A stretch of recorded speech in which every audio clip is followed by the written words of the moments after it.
Madame Bovary de Gustave Flaubert.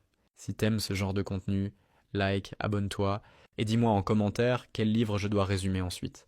Tu savais que Flaubert a été poursuivi en justice pour immoralité après avoir publié ce roman? Mais pourquoi un simple roman d'amour aurait-il pu choquer toute la France au point d'atterrir devant les tribunaux?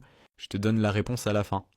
Emma Rouault, fille d'un riche fermier, rêve de romance, de luxe, d'évasion. Elle s'ennuie profondément dans sa vie de campagne. Jeune, belle, éduquée dans un couvent, elle grandit nourrie par les romans sentimentaux, persuadée que l'amour doit être passion, drame et magnificence. Elle épouse Charles Bovary, un médecin de province, doux mais plat. Charles l'admire, l'aime profondément, mais il ne la comprend pas. Très vite, Emma étouffe dans ce mariage, dans cette vie. Alors elle cherche ailleurs. Elle veut vivre une vie de roman.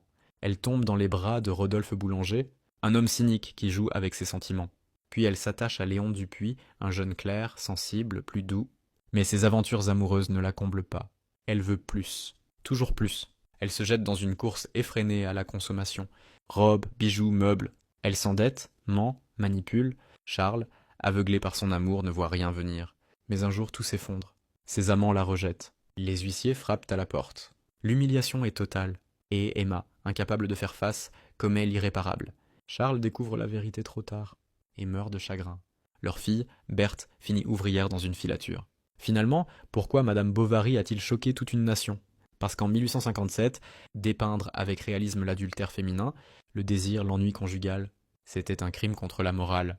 Mais Flaubert a tenu bon, et il a changé à jamais la littérature française.